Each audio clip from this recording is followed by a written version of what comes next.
क्या sensory integration से autism ठीक हो सकता है? आइए जानते हैं। नमस्ते, मैं डॉक्टर दीप्तांशु दास हूँ। मैं एक पेडियाट्रिक न्यूरोलॉजिस्ट हूँ और सालों से ऑटिज्म पे काम कर रहा हूँ। जब पेरेंट्स हमारे पास आते हैं, यूजुअली वो कंफ्यूज्ड होते हैं। उनके पास सवाल होता है, क्या मेरा बच्चा ठीक होगा? यूजुअली वो जब दूसरे जगह जाते हैं, उनके पास दो शब्द सुनाई पड़ता है। एक है बच्चे को ऑक्यूपेशनल थेरेपी करवाओ और दूसरा है स्पीच थेरेपी। जब ऑक्यूपेशनल थेरेपी हम लोग बोलते हैं, इसमें एक हिस्सा आ जाता है सेंसरी इंटीग्रेशन। सेंसरी इंटीग्रेशन क्या है, आइए जानते हैं और उसके बाद जानेंगे कि सेंसरी इंटीग्रेशन करने के बाद भी रिजल्ट्स क्यों नहीं मिलते हैं। तो सेंसरी इंटीग्रेशन क्या है? अभी आप ये वीडियो देख रहे हैं या मेरा आवाज सुन रहे हैं, हो सकता है कि आप दोनों कर रहे हैं। तो कोई वीडियो देख रहा है और सुन रहा है और कोई सिर्फ इसका आवाज सुन रहा है। तो जो आवाज सुन रहा है, यूजुअली देखना और सुनना एक साथ हो तो एक्सपीरियंस बेहतर होता है। ये जब दोनों हमारे पास आ रहा है, हम लोग ये सेंसेस एक साथ कंबाइन करते हैं। कहाँ कंबाइन करते हैं? ब्रेन में। और अगर हम लोग का ये कैपेसिटी डेवलप नहीं होता है तो मुश्किल हो जाता है। देखिए, जब आप बैठे हुए हैं उस हाल में आपके पास कुछ सेंसेशंस आ रहे हैं। एक फैन का आवाज, एक जो कुर्सी पे बैठे हुए हैं या अगर आप खड़े हुए हैं, जो भी हो, आपका जहां खड़े हुए हैं या जहां बैठे हुए हैं वहां का टच का सेंस, ऐसा मल्टीपल सेंसेस आपके पास आ रहे हैं। लेकिन कौन सा सेंस प्रायोरिटी है, अगर आप कैटेगराइज नहीं कर सकते हैं, प्रॉब्लम होता है। बेसिकली ग्रेजुअली हम लोग यहाँ से हायर लेवल ऑफ थॉट पे चले जाते हैं, जहां से हम लोग वो सेंस को इनपुट करके कैसे प्रोसेस करके क्या करने से सही आउटपुट मुझे मिल सकता है, वो सोच के हम लोग एक्शन करते हैं। तो एक्चुअल थिंग सेंसरी नहीं है, सेंसरी मोटर है और इसके बीच में एक थिंकिंग प्रोसेस है। एक्चुअली जो आपको चाहिए वो है ये थिंकिंग प्रोसेस। अगर आपका ये हायर अंडरस्टैंडिंग आप डेवलप नहीं कर पाते हैं, आप आगे नहीं बढ़ पाएंगे। तो कोई बच्चा अगर ये सेंसरी लेवल पे अटक जाए तो ये आगे बढ़ नहीं पाएगा। और ऑटिज्म, ADHD ऐसे काफी सारे प्रॉब्लम्स है जहां ये प्रॉब्लम्स होते हैं। अगर हम लोग इसको थोड़ा सपोर्ट करते हैं, ये आगे बढ़ सकेंगे। अगर हमें इनको सपोर्ट करना रहता है, अगर हम लोग कुछ खेल इनके साथ खेलते हैं तो फिर हो जाएगा। नहीं होगा जब तक आपके साथ उसका इमोशनल कनेक्ट ना बने।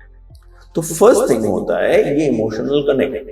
और देखिए, दो पेरेंट में शायद एक पेरेंट से ये बच्चा ज्यादा अटैच्ड है, शायद माँ के साथ। लेकिन ये जो अटैचमेंट है ये कैसे बनता है? माँ को वो अटैचमेंट पे काम करना पड़ता है, उसके साथ बॉन्डिंग करना पड़ता है। और ये बॉन्डिंग जब एस्टैब्लिश्ड है तब वो ब्लाइंडली माँ जो बोलता है करता है। अगर आप ये स्टेज अचीव कर चुके हैं, ग्रेट। लेकिन ज्यादातर पेरेंट्स ये अचीव नहीं करते हैं। ज्यादातर सिचुएशन में देखा जाता है आपको जो बोल रहा है वो सुन नहीं रहा है। क्यों सुन नहीं रहा है या गौर नहीं कर रहा है? एक्चुअल सिचुएशन है ये किस चीज पे गौर करेगा शायद इसे पता ही नहीं। तो अगर हमें इसको ठीक करना है, हमें समझना है कि प्रॉब्लम एक्चुअली कहाँ है। और यूजुअली यहाँ प्रॉब्लम बेसिक लेवल पे होता है। लेकिन बेसिक लेवल पे सेंसरी प्रॉब्लम ये क्या चीज होता है? देखिए, मान लेते हैं कि मैं टच कर रहा हूं और समझ रहा हूं, लेकिन मेरा टच का जो सेंसेशन है, मैं अगर हाथ से टच करता हूं और हाथ के ऑपोजिट से टच करता हूं, दोनों सेंसेशन सेम नहीं है, क्योंकि मेरा हाथ ज्यादा सेंसिटिव है। मैं अगर गाल से इसे टच करता हूं, गाल और सेंसिटिव है, मुझे और इसका रेलेवेंट इंफॉर्मेशन मिल रहा है। तो इसमें अंतर होता है। और ये अंतर अगर आप सही तरह से प्रोसेस नहीं कर पाते हैं, देखिए, गाल का सेंस ज्यादा होना अच्छा है, लेकिन वो सेंस अगर हर जगह हो, इनफैक्ट मान लेते हैं कि जेनिटल जो स्किन है वो और सेंसिटिव है, उस तरह का सेंसेशन हर जगह हो, आप ले नहीं पाएंगे। सोचिए कि एक कुत्ता, उसका जो सुनने का सेंस है वो ज्यादा है, आपसे ज्यादा वो सुन पाता है। लेकिन ये स्ट्रेंथ है ना वीकनेस है? कुत्ता के लिए तो स्ट्रेंथ है। तो आपके लिए वीकनेस तब होगा जब आप इसे प्रोसेस करना नहीं जानते हैं। तो आपको अगर प्रोसेस करना आ गया तो आपके लिए भी ये इंपॉर्टेंट हो सकता है और आप ऐसा काम कर पाएंगे बाकी लोग जो नहीं कर पाए। तो मान लीजिए मुझे ऐसा एक प्रोफेशन में डाला जाता है जिसमें आप कहाँ प्रॉब्लम हो रहा है इसको अलर्ट रहो और वो ऑडिटरी क्यूज आप पिक करते रहो तो आप बेहतर काम कर पाओगे। तो देखिए जो लिमिटेशन होता है ये स्ट्रेंथ भी बन सकता है, लेकिन कैसे इसे कन्वर्ट करें अगर वही नहीं जानते हैं तो हम लोग हाइपर मतलब ज्यादा सेंस है उसको घटाने पे काम करेंगे, उसका आउटपुट एक्चुअली यूटिलाइज नहीं करेंगे। और सेंसरी इंटीग्रेशन में ज्यादातर ऐसा ही होता है। सेंसरी इंटीग्रेशन में दो सेंस को कनेक्ट करना वो तो सिखाते हैं, ग्रेट, लेकिन उसके लिए जो साधन यूज करते हैं वो बहुत लिमिटेड है। वहां जो खेल में वो सिखाते हैं ये अच्छा है, लेकिन खेल में क्या कर रहे हैं क्यों कर रहे हैं अगर वो नहीं पता तो आपको फायदा नहीं मिलेगा। फॉर एग्जाम्पल हम लोग ये जो टच कर रहे थे क्या कर रहे थे, हम लोग ये टच से समझ रहे हैं। ये जो समझ है ये समझ एक्चुअली डेवलप करना है, उसके आधार पे हमें कुछ करना है। मे बी मैं अगर ये मोबाइल लेता हूं, मैं इसका स्क्रीन ऑन करने के बाद मैं इस पे कुछ करूंगा, तो ये जो कर रहा हूं मेरा हाथ को मैं मूव कर रहा हूं। देखिए मैं कुछ एक प्लान कर रहा हूं, मैं कुछ करना चाहता हूं। पहले मेरे पास एक बेस लेवल का एक्सप्लोरेशन मुझे बता देगा ये मोबाइल है, ये सामने रखा हुआ है और मुझे इस पे ये करना है जो भी करना है।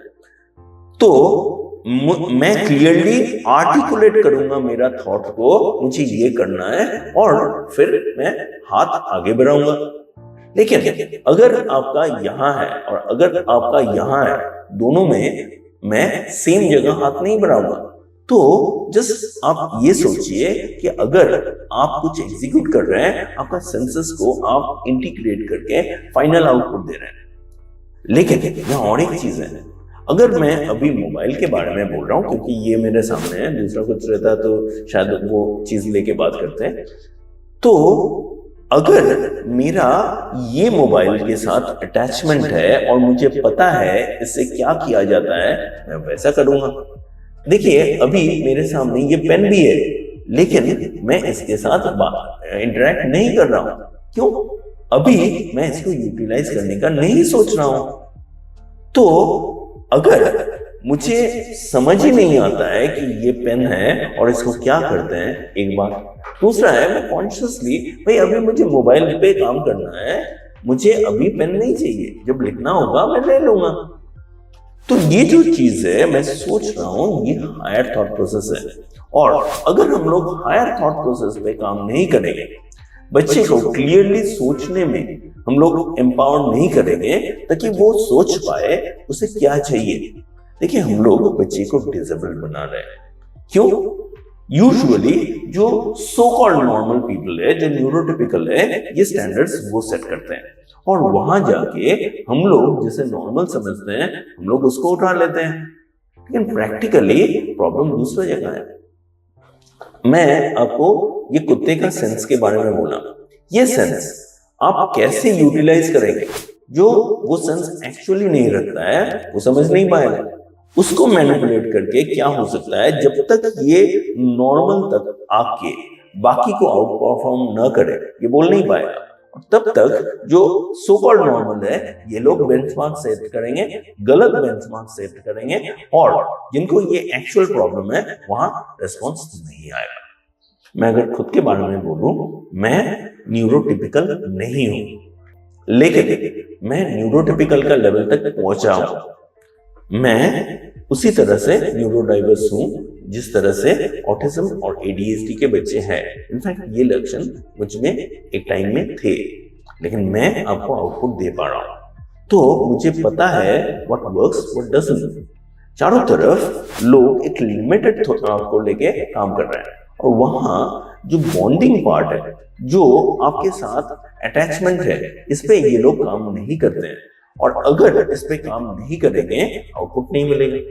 अगर हम लोग गोल सेट करने के लिए बोलते हैं, वो लोग बोलते हैं हाइपो को बढ़ाना है, हाइपर को घटाना है। लेकिन ये गोल आपका गोल नहीं है। यहाँ अगर कौन सा एट्रीब्यूट डेवलप करना है, कौन सा स्किल डेवलप करना है और उसके लिए कहाँ बाधाएं आ रहे हैं, अगर हम लोग उसको क्लियरली डिफाइन नहीं करते हैं और इस पे काम करते हैं, आपको रिस्पॉन्स नहीं मिलेगा। और ज्यादातर लोग जब इस पे काम करते हैं, अनफॉर्चुनेटली ज्यादातर थेरेपिस्ट 1 2 3 4 5 ऐसे काम करते हैं और आज जो कर रहे हैं 1 साल बाद भी लगभग वैसा ही कर रहे हैं। इस बच्चे के साथ जो कर रहे हैं बाकी बच्चों के साथ भी वैसा ही कर रहे हैं। लेकिन ऐसा अगर किया जाए, रिस्पॉन्स मिलेगा, इनिशियली लगेगा मिल रहा है, लेकिन उसके बाद आप देखेंगे कि रिस्पॉन्स नहीं मिल रहा है और आगे जाके आप कुछ दिन बाद बोलेंगे कि कुछ तो नहीं हो रहा है। थेरेपिस्ट भी बोलेगा नहीं, जितना होना था हो गया, अब आप बाकी जगह जाइए। लेकिन देखिए, यहाँ आपका अंडरस्टैंडिंग एज अ पेरेंट, आपका अंडरस्टैंडिंग ये बहुत इंपॉर्टेंट है। मैं आपको एक नजरिया दे रहा हूँ, यहाँ टेक्निक्स नहीं दे रहा हूँ। टेक्निक्स बाद में आते हैं, क्या एंगल से आप वो टेक्निक अप्लाई कर रहे हैं ये मेन होता है। ज्यादातर लोग ये नहीं बोलेंगे क्योंकि all they know are the techniques, उन्हें वही सिखाया गया है, वो वही टेक्निक्स अप्लाई करने में बिजी है। टेक्निक्स अच्छा या बुरा नहीं है, जैसे मोबाइल अच्छा या बुरा ये नहीं है, हम लोग इसे अप्लाई करना नहीं जानते हैं, ये प्रॉब्लम है।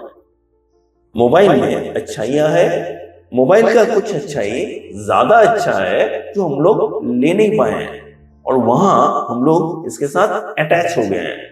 प्रॉब्लम हमें है, लेकिन कैसे इसे सुधारे अगर हम लोग वो नहीं समझ पाते हैं, मोबाइल हमारे लिए लायबिलिटी होगा, लेकिन हर किसी के लिए नहीं है।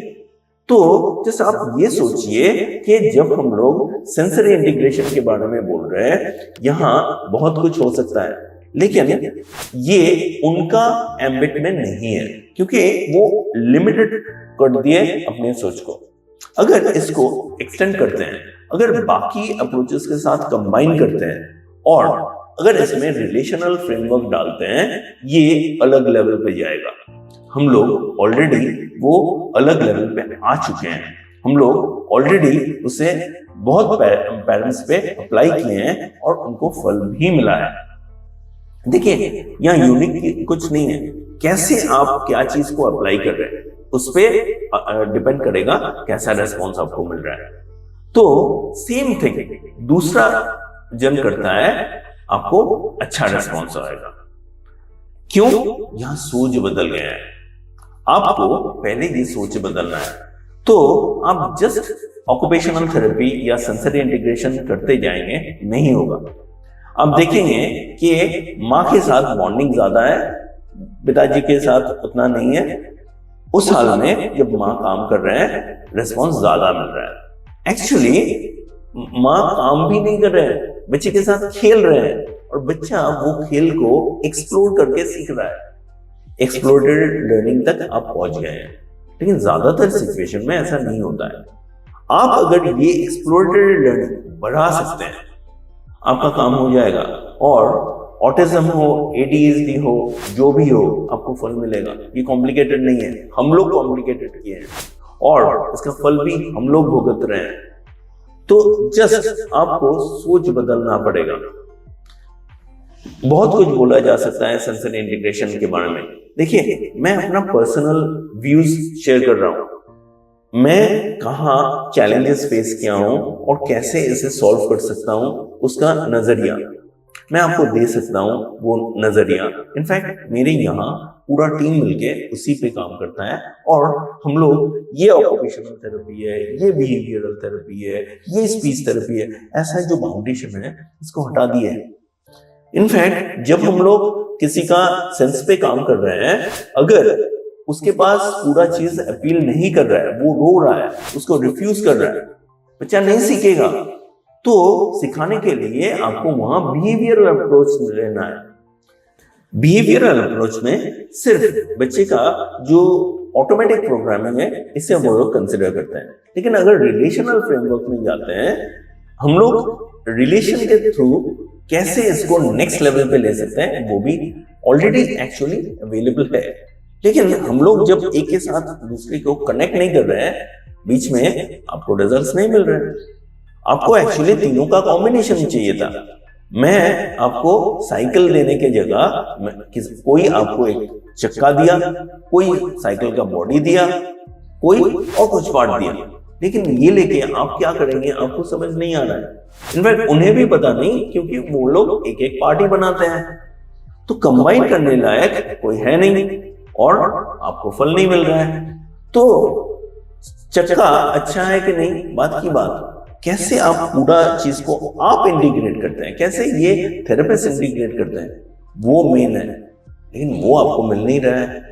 क्यों? उसके लिए जो अंडरस्टैंडिंग जरूरत है वो चारों तरफ किसी को है नहीं, और अगर नहीं है आपको फल नहीं मिलेगा। This is the problem. मैं आपको वो दिखाना चाहता हूं, और हम लोग ऑलरेडी यहाँ आगे बढ़ चुके हैं, हमें ऑलरेडी वो मास्टर हो चुके हैं, और हम लोग आपके पास ओपनली वो शेयर करना चाहते हैं। लेकिन उसके लिए ये एक वीडियो एडिक्वेट नहीं होगा। आप हमसे संपर्क कर सकते हैं नीचे दिए गए लिंक पे या नंबर पे, और जरूर हम लोग आपको मदद करेंगे। तो आज के लिए इतना ही। नमस्ते।